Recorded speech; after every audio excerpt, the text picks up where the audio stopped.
Hello, welcome to another edition of Success in Art. I'm your host today, Debbie Roy, and my guest is an artist and writer, poet, Brenda Girolamo. Welcome, Brenda. How are you today? I'm well, thank you so much. So we're going to talk a little bit about your journey as an artist and what that path has taken you and where you're going with it. So let's just start, let's go way back. When did you know you wanted to be an artist, or how did you get into art to begin with?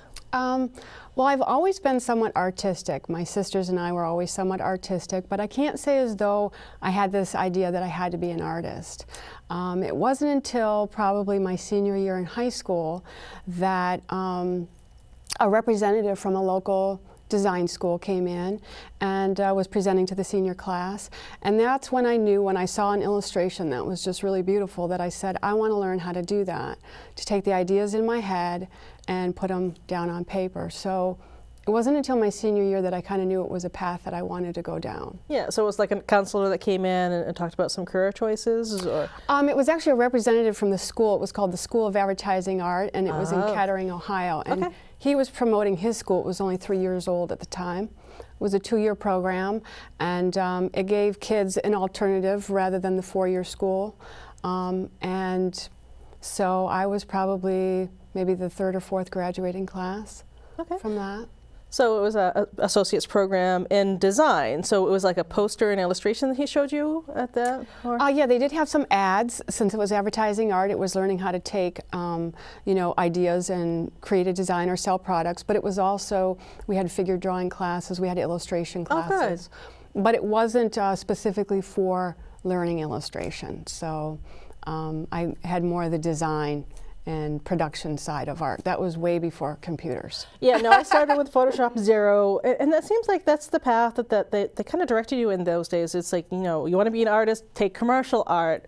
Yes. I have a degree in fine art and commercial art, but it seems like at the time they wanted you to do commercial art to make a living. They kind of sway people away from fine art. Is that what happened to you? In a way, since I had not kind of been in art all along, and I just wasn't going to go to the 4-year college. This was a little bit closer to home. I could commute. It was a 2-year program, and it was Monday through Friday, 9 to 3 o'clock or 4 o'clock. So it was just concentrated classes, like a trade school. So that was kind of more what I wanted to do, and but it was more the advertising. Some of the assignments were illustrations, but it didn't focus as much on it as I had hoped. Yeah, so. Yeah, and that's what people don't realize is there is a big difference between design and art. People think, oh, it's the same thing, but design is a lot more left brain lateral thinking. You have to solve problems and do a lot of coding, and artwork, it's very right brain, creative, spontaneous.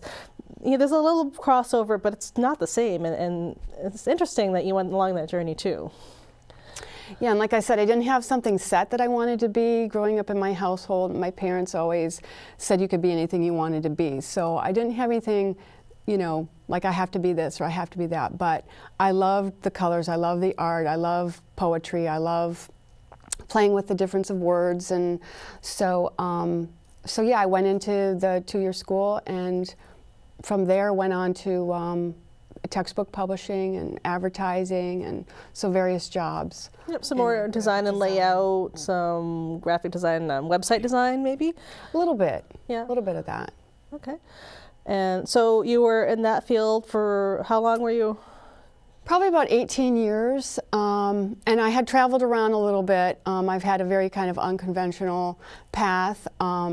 With the graphic design, I could travel and get jobs in different places. So when I graduated from art school, I had worked at a textbook publisher for about 3 years, and they went through a series of layoffs. But then they would hire us back as contractors for the summer. And in, I believe it was 1992, my sister, who was in the Air Force, she was stationed out at Malmstrom Air Force Base in Montana. She was getting married, so the whole family caravanned out there for the wedding, but I stayed. So then I stayed in Montana and worked at a advanced printing company. I was in the production or design department, and then got a job at an advertising agency out there. So I was there for about 3 years. And then I had met Paul, who became my husband. We were getting married. He was also in the Air Force. So we ended up going to England for 3 years and then came back to California and then chose the East Coast to come and live. That's where he's from. So I've been able to take my profession with me, but when we came back to New England, I kind of felt, I didn't know if I wanted to continue on that path. I had some great jobs in graphic design, but I felt like I needed something different. And that's when I then decided to go to a 2-year program for muscular therapy. And I think, well, I want to just, I think that happens a lot. You kind of get forced into, you need to do design work, you need to do that, and you do it for 5, 10, 15 years, and like me, you kind of get burnt out. You want something more, so you're looking for something more. Sometimes you're completely going way out of the field, like I learned Tai Chi, I think you did too. Yes, I did.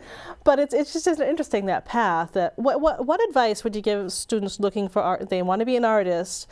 They're looking at colleges now. What advice would you give them about looking at a design school, art school? You know, if you could go back and talk to yourself when you were going in, what would you tell them? Well, I would like somebody to have had a conversation with me to narrow down what it was about art that I liked, if I could have vocalized that. Was it the illustration, or was it more, as you said, the design element? I didn't know to ask those questions, so to have somebody sit down and actually kind of talk to you a little bit about, to explore, you know, is it something that you want to do gallery work? Is it something where you want to do advertising or pop art? To have a little bit more, search a little bit more and get more of the specifics of what it is. So a little bit more about the careers in the art field. And the thing about the art field is that most of the jobs in the art field are independent contractors. There aren't a lot of 9-to-5 jobs in art. So, and I think that's another thing, they don't always tell you, that you have to be very self-motivated in this field. Right, and also there was a difference here, even moving back to New England, between New Hampshire and Massachusetts. We had lived in Medford for a while. I worked in Boston. I worked for a placement agency, so I would go on contract to a place, and that would come to a close, and then, you know, I was able to find a contract after contract after contract, which was great. But that's a different lifestyle to get it used to. It's not the 9-to-5 career that people are used to. But you can survive. You can definitely Yes. You can flower, you can flourish, but you have to be aware that what you're getting into. And I think that's kind of what you're trying to say. And the different lifestyles, so the different art you want to do. Do you want to do animation? Do you want to do print? Do you want to do, you know, what is it? So there's so many choices now. So it's a matter of maybe having somebody help you to explore what is it you like about it, hear all the different options, because they might find out things that they can do that they didn't know. I could even find out things that I didn't know that I could do. So either go to a college that has a lot of options you can explore, or talk to a career coach, maybe go on some job shadows to get a better idea what these fields entail, and then find your best fit.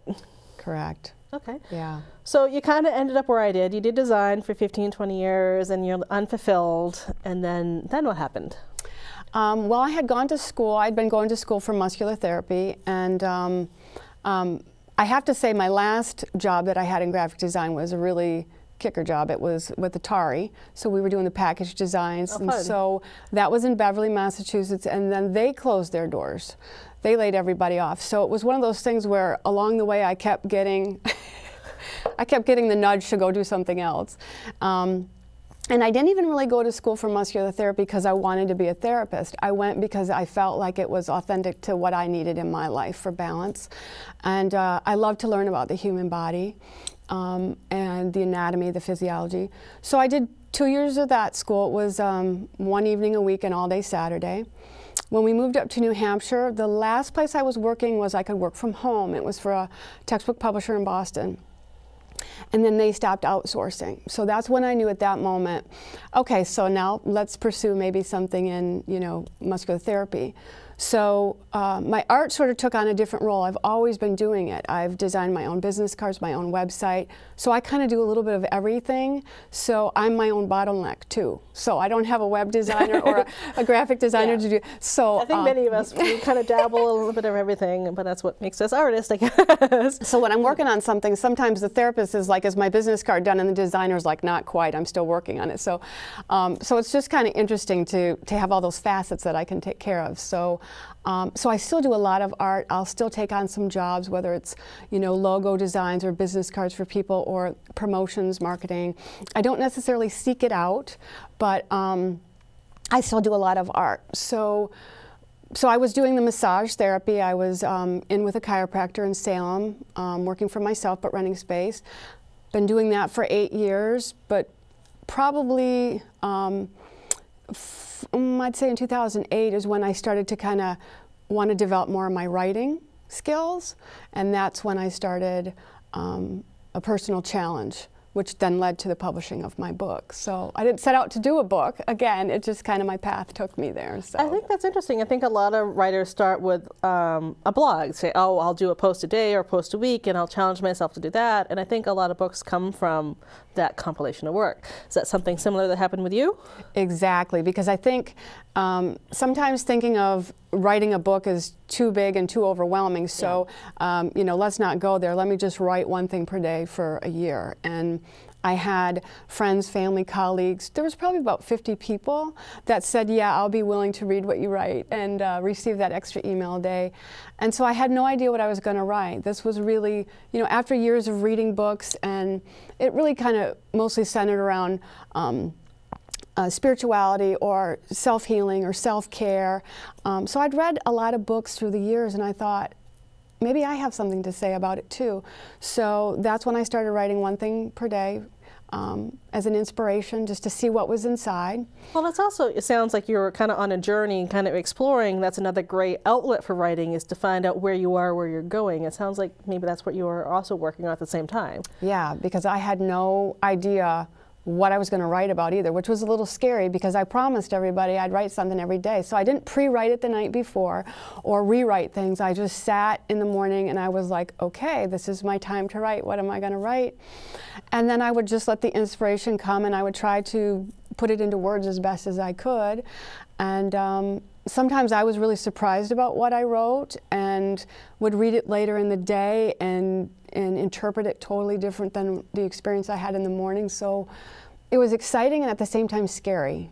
But it sounds like you had a great tactic, because I mean, I think a lot of people, I'm going to write, I'm going to lose weight, I'm going to do this, and you do it for a couple of days or a couple of weeks and then you stop. But the way that you did it, and you kind of brought your family and friends in, you motivated yourself, so then you had accountability. Exactly. You had to do it. I think that's a great way. I think that's a great way to approach it. Yeah, and it was very scary because as soon as you say you're going to do something, I mean, I have a lot of ideas. I start a lot of things. I don't necessarily finish them. I do too. So it was really important for me to follow through with that. And if that was the only thing I did that day, I felt really successful, and it was already done in the morning for the most part. So as the journey went on, I had several series. I knew from the beginning, from my textbook publishing background, that I wanted to name it and I wanted to organize it with a format. So right from the very beginning, I think subliminally, I kind of was prepping myself for you know, organization later on. So there were several series that came out of it, and I ended up having over 500 writings because it went longer than a year. Wow. So after the first year, I just kept writing, and it just was like, this is really cool. But then after a while, I was like, when does this end? How does this end? How do I stop it? But people were saying, these are really inspiring. I look forward to this every day. You have no idea. I wake up, I get my coffee, and I'm like, what did Brenda write? And I was really touched by that. I was like, wow. And when people were saying, are you going to put this in a book? At first I was like, me? No, well, maybe. And then the whole process of how do you choose publishing? Do you try to get published? Do you do it yourself? You know, and I eventually went with Balboa Press, which is a subsidiary of Hay House, which is a much bigger publishing company, which produced all the books that I had been reading for 20 years. So I felt, yeah, they're big in spiritual books. From Louise Hay, that wrote the Yes. The Healer Within. I think, no, not the Healer Within. Yeah. Heal Your Body. Heal Your Body. Heal Your Life. And yeah. you know, I'm familiar too. They have a lot of spiritual growth sort of books. So that sounds like a good thing. But it's a subsidiary. But it's also what you did self-publishing, correct? Yes. So Balboa is a subsidiary of Hay House, and there are a lot of publishers to choose out there. A lot of packages. I mean, they're all over the place. So again, when I get presented with so many options and possibilities, like, how do you decide what you're going to do? So I chose this because of its connection with Hay House and the reputation that Louise Hay has. And so I chose the basic package. I think it was called Embark, and it was in 2012, I believe it was. It took me 3 years to complete it. It was an amazing process. I started the package and submitted my manuscript, and then they gave me the proof back. but I didn't have an editor for the most part or anybody else reading it. So. And that's the thing about self-publishing. You do everything yourself. You do the artwork for the cover. You have to go through and find the typos and have your friends look through it and everyone look through it. And it's a lot of work. And to do the layout, I mean, it's really great to have your book, but you have to be aware that when you're self-publishing, a lot more goes into it than just submitting your manuscript. Correct. And you can hire those other services. I did have an editor go over my initial manuscript just so that I could have another set of eyes, and she made all of her comments, and then I went through it and I made some edits, some changes. It was really nice to have somebody. You know, there's an idea that, you know, I want to self-publish, I want to do this.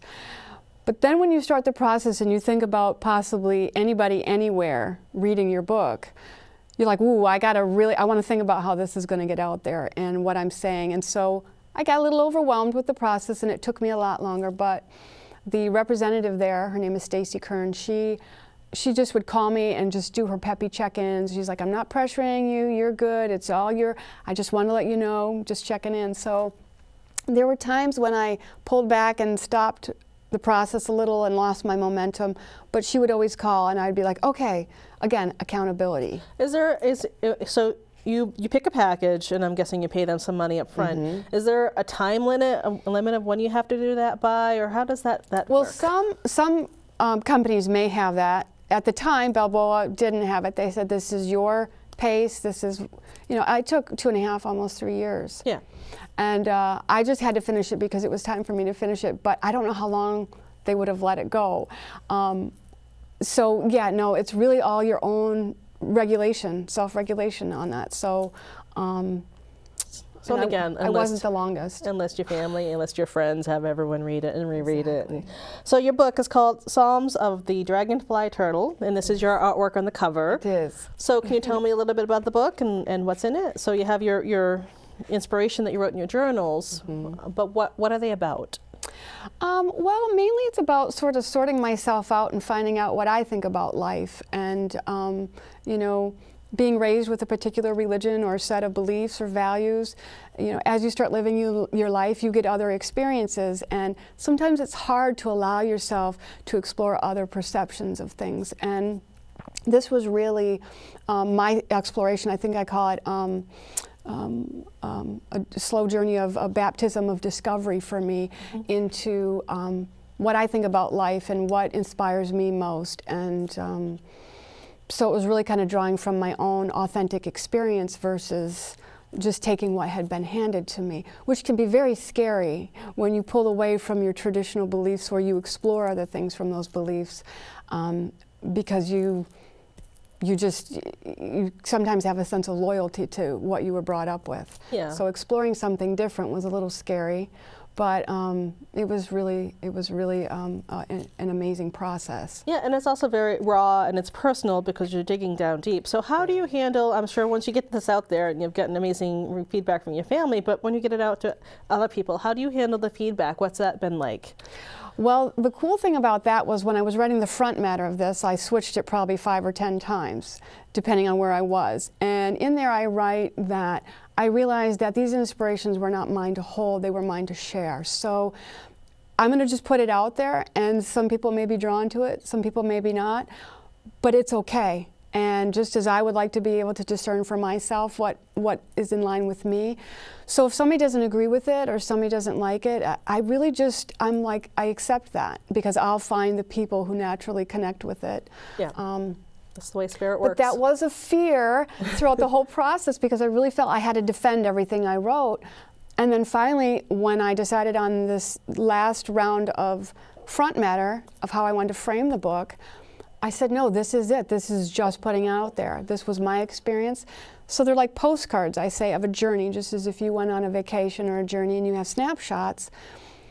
You may still be in the same place, or you may have changed from there. So I gave myself the freedom to grow from even my own writing, and agree with it or not, or be drawn to it or not. So I give other people the same freedom to experience the way that according to what their journey is and where they are in life.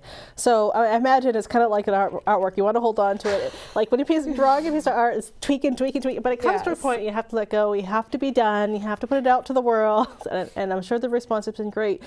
But that now you're still learning because you've got your book. It's a beautiful book. You've got it published. You have an ISB number, but your work's not done, right? No. So then what happens when you actually get your physical book in the hand?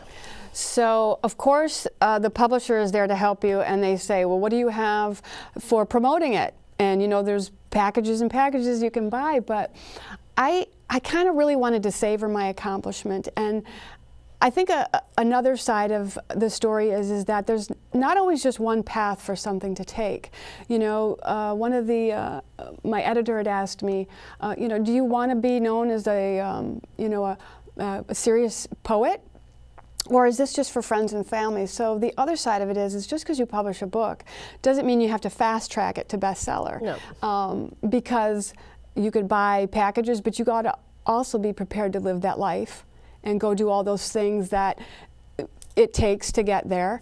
And I'm sort of taking a more organic path with just enjoying who I'm connecting with along the way. And I'm always carrying like 5 books with me wherever I go in my bag, like a business card. And I'm just enjoying the authentic connections I make with people rather than I'm going to buy that package and make it a bestseller. No, and you're also staying local. I understand you just went to a book signing last night. So how did that go? Oh yeah, it was Saturday afternoon. It was over at Coffee Berries in Londonderry, and it was from 2 to 3:30, and there was probably about 15 people or so that showed up specifically for the event. There are other people coming in to get coffee or tea, and I sold about 7 books, which was really nice. So I had my husband come along because I didn't know what to expect, and I'm like, what if nobody shows? So this was your very first book signing? This was, yes. Wow, I'm glad it was a success. So it was really nice, and I really appreciated those who showed up and supported me, and to get their feedback. Again, I had wondered, you know, how am I going to talk about my book? What am I going to say? But then it just, when you start to connect with people who are genuinely, the conversation just goes on its own. Yeah, so promoting it, it's like networking like you would for your normal business. So you have to join networking groups like maybe Rotaries or something. You have to put yourself out there. So think of a movie release. They release the movie, but then you see all the actors going around and doing their circuit and right. putting it in your own pace. But you have to kind of do that to promote your materials too. Yes. You know, they have to be found or promoted some way. And that's the other thing that I've learned from this is I've never been a natural self-promoter. And I was like, I'm not good at selling. But the other interesting thing that happens when you finish a project like this is it grows you. So like now, whereas before I was a little self-conscious, I had doubts and fears, but now it's done, and I can't pretend I didn't do it, and it's available across the globe. And so in a way, it makes you accountable to your accomplishment. And so I'm like, well, heck, I'm going to get this out there now because this is kind of fun, and there's no pressure to make it be something specific. You're just saying, hey, let me just share this experience. So. I think that's a great point, that you enjoy the accomplishment of doing something like this, because most people wish they could write a book and say they're going to write a book and think about it, but actually to do it, I think it's a great idea to revel in that and enjoy that moment before the next one comes along. So I agree with you there. So if someone wanted to learn more about this book or get a copy or get a hold of you, what's the best way to get a hold of you? They can call me. I have more information on my website if they first want to check that out. And can I say my website? Yep. It's www.BrendaGirolamo, GIROLAMO.com. So that'll tell you a little bit more about me, the book, and it gives you a link where you can buy it, or people can call me direct. Okay. So. And there's also your artwork on your website? I do have a link right now. I have one online shop. It's through Zazzle.com where posters and prints can be purchased. I'm kind of currently working on large canvas, acrylic on canvas right now. I have a project I'm working on, so I'm transitioning into a little bit different. All right. But we're going to take a quick break. We're going to look at some of Brenda's artwork, and then we'll be right back.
And welcome back to Success in Art, talking about the artist journey and how to inspire and be inspired. So we're talking today with our guest, Brenda Girolamo. We've talked a little bit about publishing a book, which I think is a great accomplishment, but through this whole journey, Brenda has still been also doing her artwork. So we're going to talk a little bit about your artwork and that journey and the process of that. So what type of artwork have you done during this whole time? Well, I've done some acrylic on canvas, but I also like to take photography. So I take pictures of whatever I like, and sometimes I just use the raw picture as is, or I will bring it into Photoshop and I will manipulate it, put filters on it, or collage it with other things. So sometimes the picture itself will speak for itself, and other times I might enhance it. I might even put some of my artwork with photography. So it's just whatever the imagination wants to create. So yeah, we have some samples of your work here, and I see a lot of, I think, the designer in you. You have you kind of have the shadow with the flowers, but then you tend to put some messages on some of them. Joy blossoms here, and over here we have love grows here. I like that you're putting a message with the image so that people can do a poster, they can do a t-shirt, you know, any way they want. But I think it's interesting. I think that's the designer in you that's wanting to put the message. I couldn't just have it be a picture. I had to title it or name it or group it. So yeah, I have some that are definitely, I have different series like these ones right here that have my signature block on the bottom. One thing I've really loved is the Japanese or the Chinese art where they have signed right in the middle of, or in the corner, and because it's not a familiar image to me, it's part of the drawing. Yeah. But for me, this is my initials, so it didn't quite work to put it in the middle of something, so I just put it on the end. No, I think it's great, and it also brings into mind you also have Tai Chi training. Exactly. It kind of gives me a little bit of that yin yang thing going on. I love that. I love the signature. I as an artist always forget to sign my work, which is very bad. But I think it's great that you have an actual logo sort of signature. And then I went into another phase of it where it's a little bit smaller, and so I just like to play with different, again, the designer in me just takes over. Sometimes I take an image and I just can't let it be just an image. I have to add my So you know, on this side here we have some of your Photoshop work, but I understand that you started even more basic than that. You had the drive, the desire to be an artist, but you didn't really have that much formal training in fine art, and you didn't have a lot of money for materials or paintbrushes. So how did you actually start there, going way back? Well, this was probably when we were living in California, when I wanted to return to a little bit more of the fine art. And this was in the late 90s, 98, 99. And I said, I just got to start painting. I got to do something. So I bought some little craft paints and some really inexpensive canvases. And just, I wanted to rebel, so I didn't even use paintbrushes.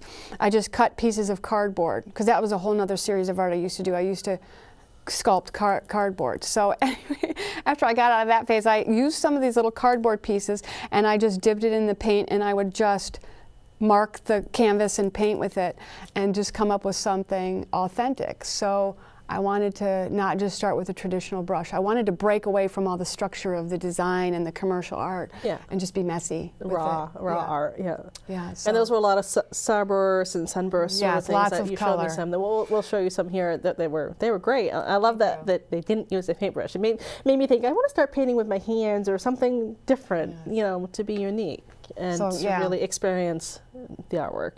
And be messy with it. Let it come from, you know, instead of sitting behind a computer screen and doing that, I wanted to just put my soul into it. Not that you don't with design, but it's a very different tactile experience when actually working hands on your artwork. My favorite's pastels, because I love to have my hand on the canvas. So I have, you know, from here to here, all over my face, I'm covered with it. I can't even use a marker without being covered with it, but it's very tactile. You're doing it. It's also very meditative. Yes. When you're doing the artwork like that, it's a way to just kind of let go of everything else and be completely focused on one thing. Yes. And it took me a while to be able to sit down and not pressure myself to have it already designed in my head before I sat down.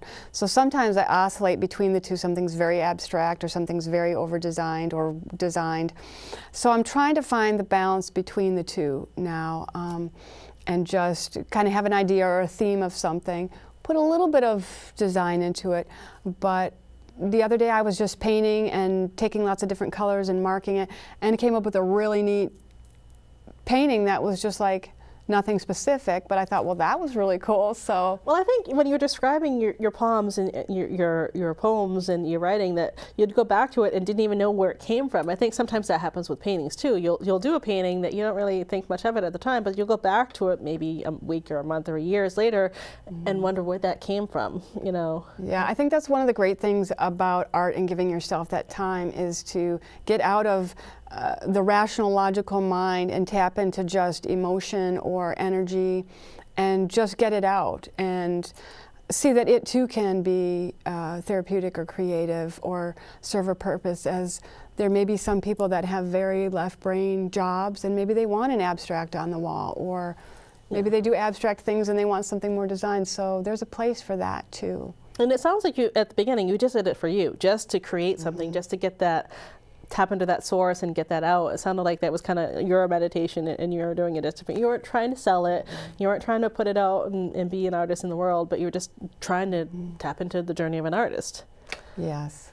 Just, yep, just for the moment, just to see what the moment was. And it's amazing when you do allow yourself to just sort of let go and not have to be perfect and not have to have an answer or a reason, or, and you know, you keep in mind you can always throw it away if you don't like it or you don't want anybody to see it, but chances are you come up with something that just keeps wanting to draw that creativity out of you. And yeah. And I think it's also when something like either you have to keep doing it in some form or another, or you put it in the back burner like I have, and it turns out, you know, I'll get back to that. Well, years pass and you're getting by, and it's hard to get back to it if you're not doing it. And you found a way to actually incorporate it into your lifestyle, and I think that's wonderful. I'm still trying to put it in there consistently because things pop up and I'm having to manage so many things, but you're exactly right. Yep. That's life as an artist, and I think what you do and what I do is I have 5 jobs. It sounds like you have 5 jobs as you juggle, but you have to find the balance. There's this family, you teach Tai Chi, you've written a big book of poetry, you're doing your artwork, you're doing massage work. I'm sure there's some other things in there I've forgotten.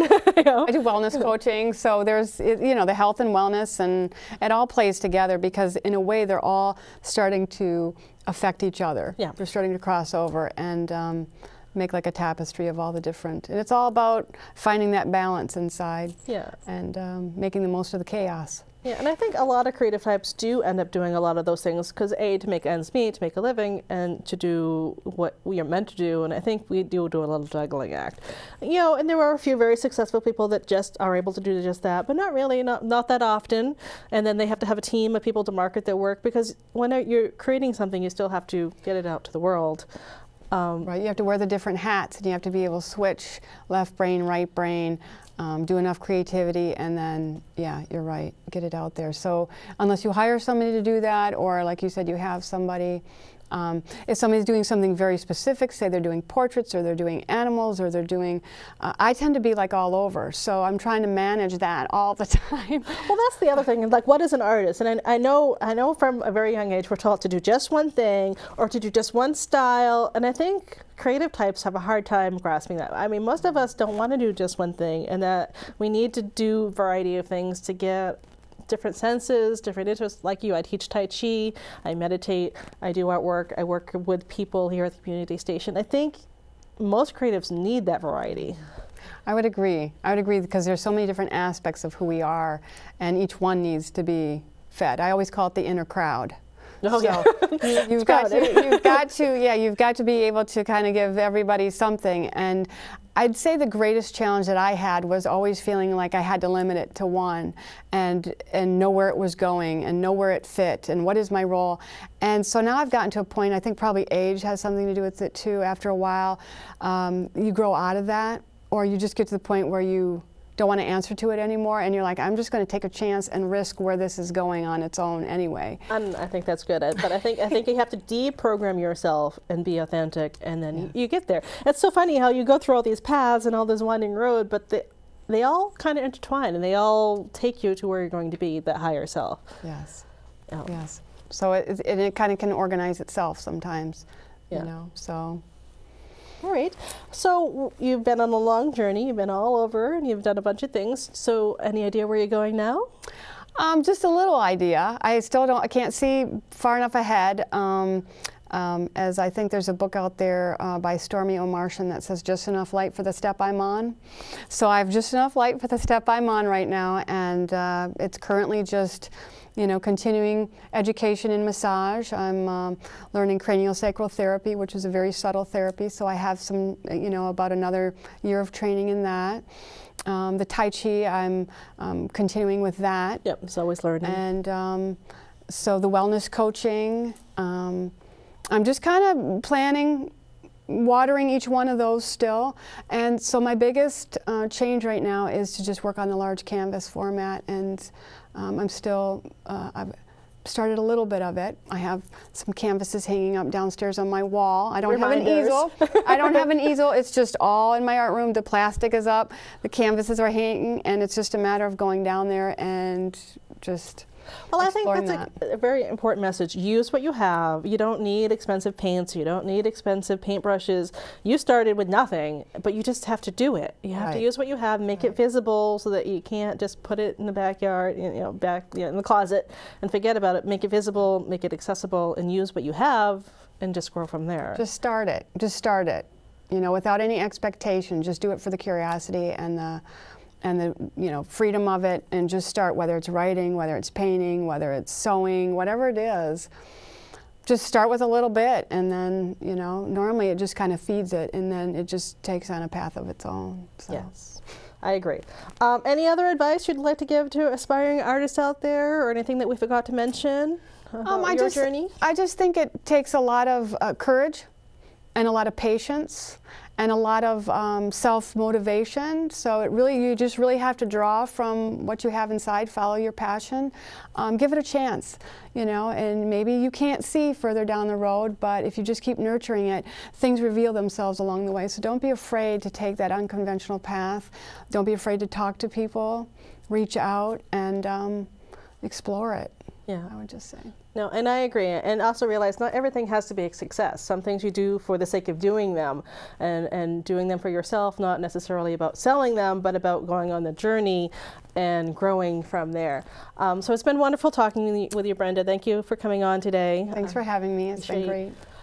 So remember, inspire and be inspired. Continue on that path. Just do it. You know, is the lesson from today. Thank you very much. Have a great day. I'm Debbie Roy from Derry Community Television, and this has been Success in Art.